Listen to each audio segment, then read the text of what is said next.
Right now, the biggest sporting event on Earth is being played inside American stadiums, packed, roaring, sold out from coast to coast. But rewind just 40 years, and this country had no professional soccer league at all. The sport was fading. So how did the World Cup end up here? And what did America have to promise to get it? The answer is a single, controversial bet FIFA placed on the 4th of July 1988. A gamble with one strange condition attached.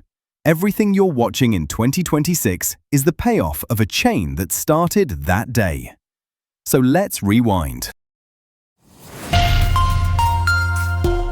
July 4th, 1988, Zurich, Switzerland. FIFA's Executive Committee sits down to choose who will host the 1994 World Cup. 3 countries are in the running. Brazil, the most soccer-obsessed nation on the planet. Morocco, hungry to bring the tournament to Africa. And the United States, a country where, frankly, most people didn't follow the sport at all. In a single round of voting, it wasn't close. The United States won. Now, why would soccer's governing body hand its crown jewel to a country that didn't even have a top league? Because that was exactly the point. FIFA wanted to crack the one huge market it had never conquered, America. And Morocco wanted to build 9 new stadiums. Brazil's were falling short. The US already had giant world-class stadiums ready to go. But FIFA attached a condition, a price of admission that would change everything. To host the World Cup, America had to promise to finally build a real professional league. Remember that promise. It's the whole story. To understand how big this bet was, you have to see where American soccer actually stood. Just 4 years earlier, in 1984, the country's old pro league, the North American Soccer League, had collapsed. Attendance dried up, the money ran out, and it folded. So, in 1988, the United States wasn't just soccer light. It was a country that had already tried professional soccer once and failed. So when the tournament finally arrived in the summer of 1994, nobody, not even FIFA, really knew if Americans would show up. What happened next stunned everyone. USA 94 didn't just draw a crowd, it became the most attended World Cup in history. Nearly 3.6 million people packed into 52 matches, an average of almost 70,000 fans per game. To put that in perspective, that record still stands today, more than 30 years later, even though the tournament later grew from 24 teams to 32. A country that supposedly didn't care about soccer had just thrown the biggest World Cup ever held. But 1994 also carried a tragedy that soccer has never forgotten. Colombia had arrived as one of the favorites. Pelé himself had picked them to win it all. Then, in a group stage match against the United States, defender Andrés Escobar slid to block a low cross and accidentally deflected the ball into his own net. The US won 2-1, and Colombia was eliminated. Escobar was 27, respected, thoughtful, known at home as the gentleman of football. Days after Colombia's elimination, he wrote a newspaper column reflecting on the World Cup. He closed it. "See you soon, because life does not end here." 10 days after the match, outside a bar in Medellin, he was shot and killed. His murder shook the sport far beyond Colombia. A brutal reminder of how much this game can carry, even as America was only beginning to fall in love with it. The tournament ended on July 17th at the Rose Bowl outside Los Angeles, in front of more than 90,000 people. Brazil and Italy played to a 0-0 draw, and for the first time ever, a World Cup final was decided by a penalty shootout. Italy's Roberto Baggio blazed the last kick over the bar, and Brazil won its 4th title. But the real legacy wasn't the trophy. It was the promise America had made back in 1988. And now, that promise came due. In 1996, that promise became Major League Soccer. 10 teams, a fresh start, and the whole point of it was simple. give the millions of new American fans somewhere to keep watching after the World Cup left town.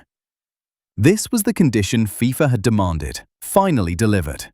The professional league America had promised to build in exchange for the tournament. But turning a promise into a business, that nearly broke it.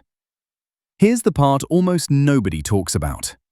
By 2001, MLS was hemorrhaging money, an estimated $250 million lost in its first 5 years.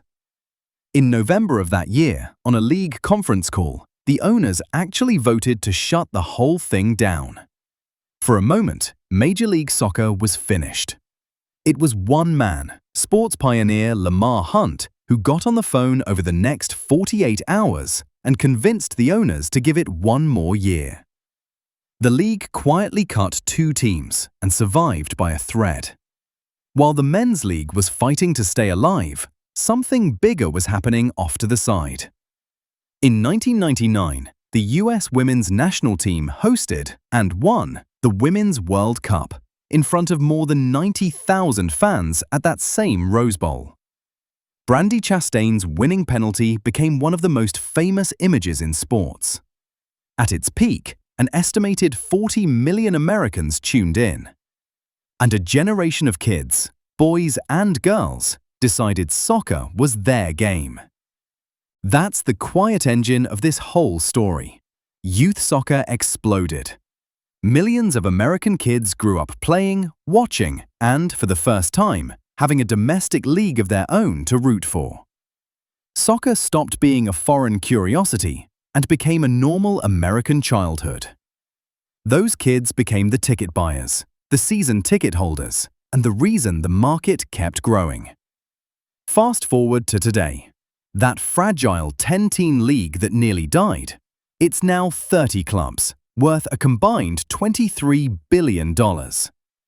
Lionel Messi plays in Miami, and America went from a country FIFA gambled on to the most valuable untapped market in the sport.